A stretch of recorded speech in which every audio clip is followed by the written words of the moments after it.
In honor of Taylor Swift being on her Eras tour right now, I thought I would do a video on the eras of her bad boyfriends.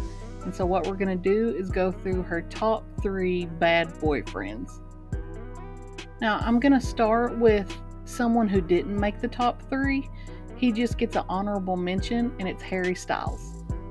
Taylor dated Harry in the 2012 to 2013 time period, and she wrote at least 3 songs definitively about him, but most people believe it's actually between 8 and 10 songs. It's just those ones are kind of harder to pinpoint. The 3 definitive songs written about Harry Styles are Style, Out of the Woods, and I Knew You Were Trouble. Harry and Taylor had some public fights and shade thrown at each other over the years, but the reason why he isn't actually on the list is for all the bad times that this relationship had, it also had some good. It seemed like any relationship that has major ups and downs and just doesn't end up working out. They seemed to have been a good match for personal reasons and didn't seem to break up for malicious or dirtbag activity, just normal young kids navigating a bad relationship. Now, to kick off our list, at number 3 we have Jake Gyllenhaal.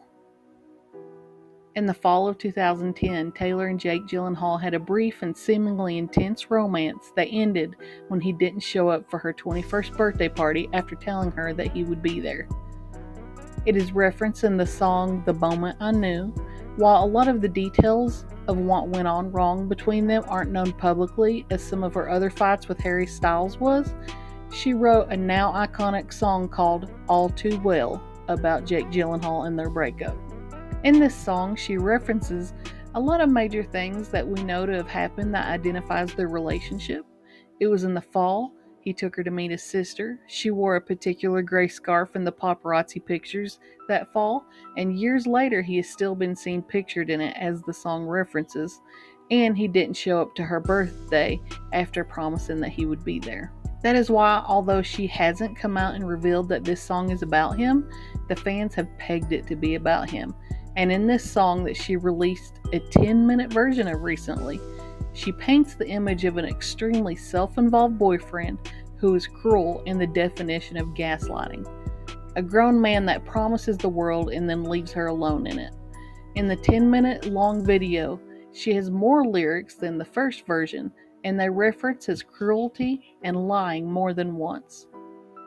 Although we know less intimate details about Jake than the next 2 boyfriends, the amount of pain she shows in All Too Well is so intense, it has earned Jake the spot of number 3. And coming in at number 2, we have Calvin Harris. Taylor and Calvin Harris dated in 2015 and 2016, and many people didn't like Taylor's personal evolving style during this era.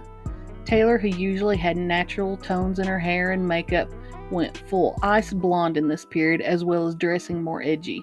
A look that seemed to be an aesthetic change meant to make her fit more in with her boyfriend's world than her own. At the end of this relationship, she seems to jump immediately into another relationship with Tom Hiddleston, as she herself referenced in the songs Getaway Car and High Fidelity. And Calvin Harris even seems to imply in his song Olay that Taylor cheated on him. So, if Taylor ended this relationship so badly and possibly even cheated on him, why does Calvin end up at number 2 on our list? Calvin Harris has a tweeting problem. After the breakup, Taylor was pretty silent on their issues, but Calvin tried to use his Twitter to teach her a lesson in public after it is revealed by her publishing company that one of his previous largest hits was actually secretly written by Taylor. He seems to take this as an attack on his talent and went on Twitter for a full meltdown. He defends how much work he put into the song, tells her he isn't going to let her ruin his reputation like she did Katy Perry's, and tells her to focus on her new relationship and not him if she's truly happy. Of course, she remained silent through all this and let him have a public tantrum. To people who read between the lines, it really seemed like he was the type of guy not wanting to give her credit for being the powerhouse that she is. Before they broke up, in an interview with Ryan Seacrest, Calvin had said he wouldn't be willing to collaborate with his then girlfriend, Taylor. while secretly, turns out she had written the lyrics to his summer hit, This Is What You Came For.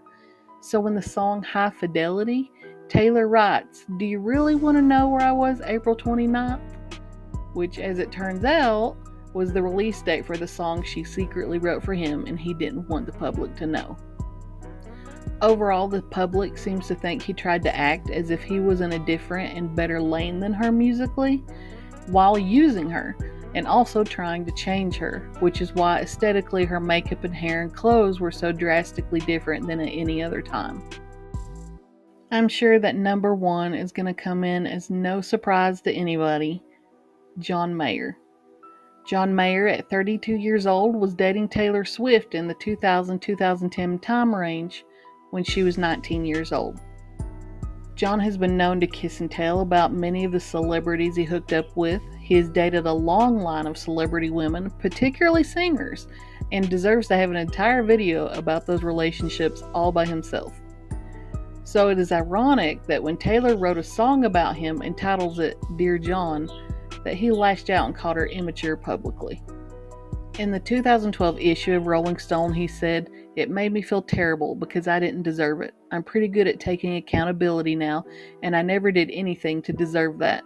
It was a really lousy thing for her to do." And when asked about a particular lyric, "Don't you think I was too young to be messed with?" he said he didn't want to go into that. He also insulted her writing. He said it was a cheap songwriting and vindictive. In the song Dear John, it's largely about a man that takes advantage of a young girl with dark, twisted games, and many speculate it's about him taking her virginity. In response to this song, John Mayer wrote his own song back for Taylor called Paper Doll. He implies that she is shallow and doesn't know her own mind. It is a technically beautiful song, but if you're a Taylor Swift fan and believe he did her wrong as a young girl when he was already a grown man, then it becomes an especially cruel song. There are several songs suspected to be about John, but one of the most agreed upon by fans is The Story of Us, where she outlines the chapters of a relationship she had so much hope for that ends in coldness and tragedy. What the three have in common is they all ended badly, they all have large age gaps, and they all seem to be trying to date her for her beauty and fame, but also seem threatened by her intelligence and the career and fan base that she created. It's like they were jealous or wanted to knock her down a peg, and it's truly a small man who is threatened by a strong woman. These are older men, and they kept dating Taylor when she was 10 years or more younger than them, and then try to knock her down a notch when she moves on. They act like she is immature when they are grown men dating girls severely younger than them and then being emotionally unstable and mentally abusive partners.